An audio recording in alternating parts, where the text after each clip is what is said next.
The S&P, man, do we have a lot to break down tonight because there's a lot of what ifs. Now, last night I told you guys we're getting ready for a rip your face off rally. That's exactly what happened today. Absolutely sin mode. Now, I will say we broke some serious levels. Serious enough that even earlier I was talking about, now this is the daily, so we already gapped up and remember how the last gap panned out? Gap down, sold off. We gapped up. I don't know if I want to get my hopes up.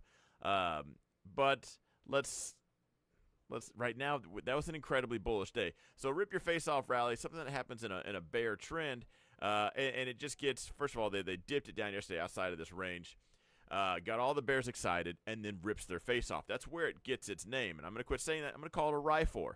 I did say that in the chat. It was just all the initials. From now on, it's a RIFOR.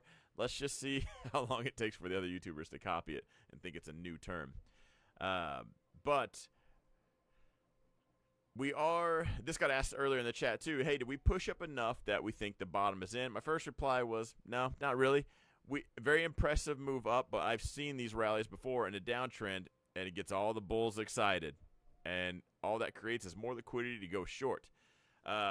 If we now it'd have to be pretty red, but if we're red overnight and we're red and we break this yellow zone, we're still in the downtrend. But this looks very impressive. So I'd say as of tomorrow, if we even hold above that blue zone, it might be time to consider start buying the dips again. Just a very quick, I guess that was just a pullback. There wasn't even a correction. Because we know the actual definition, a pullback is, 1 to 9%, I guess 0.1 to 9%. We were just almost at the halfway mark, 4.97%. We'll call it 5% down at the peak. A correction, 10%. 10 to 19%. A crash is 20% or more. So the S&P only got a halfway. That's a little baby dip, which kind of has me curious what's going to – now, nothing's changed. I do think after the elections, things are going to get rough. I think the next president's going to inherit some problems. I think they're just brewing right now. We got some writing on the wall. Now, if we were to add this to the writing on the wall, if that's just a trimmer, if that's the precursor, then we're probably going to get a crash next year. It won't even be a correction, because we've had a very impressive run up, and it's been a year and a half since we've even seen something, an actual pullback, 9% or more. So it's been a while. Have we not been buying dips already? Whoops. We've been buying other things, but I mean, all that was, and all I've been doing is accumulating shares, preparing for more. So it's not a very aggressive position. Yesterday I sold the 108 puts on NVIDIA. They were in the money. Now they're very out of the money. So I was doing things like that to just accumulate shares. So seeing this move up, it might be time to gobble up a few more. If there's some shares you want, might be better off, doing a little bit more. Now, we did almost get to the expected move, but we'll see if we actually break that. I was so close to selling some 556, 558 call spreads on the S&P today, but if this rally does continue and does get stupid, no way do I want to take a losing trade. Right now, and I've said this time and time, I'll say it again, you really can't judge the rally until the bears show up. The bears might show up and just laugh at this, send it all the way down. Then we're definitely still on. Now, the bears can only send it to right here. Now there's a zone on the ES futures, but let's just say the bears can only send it right there. That's going to be a higher low. So if the bears send it there and kind of make that bear flag or reversal, could just be a bear flag and pan out. But once it starts to give you that little hook, you know where your stop needs to be. It's going to be right below that. So at that point, I will be a buyer.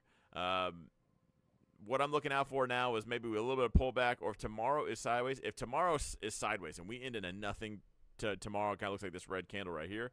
At that point, we're going to have to wait till Monday. I don't know where I would be at. I have so ultimately I'm long if you look at the deltas, but I have sold calls, I have sold puts, I am long SQQQ. So I have a little bit of mixture of everything.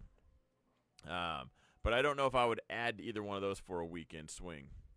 The NASDAQ, here is where this is what a bear trap is. So here was our range. Here's our daily range right here. So we've established this range just with this candle. We stay inside. We sell it right back off. The bell rings, and then we just absolutely obliterate that range, sending it to the upside. Now, Meta did have a few words to say on this. Meta is a huge tech stock and absolutely killed it on earnings. So here's Meta today.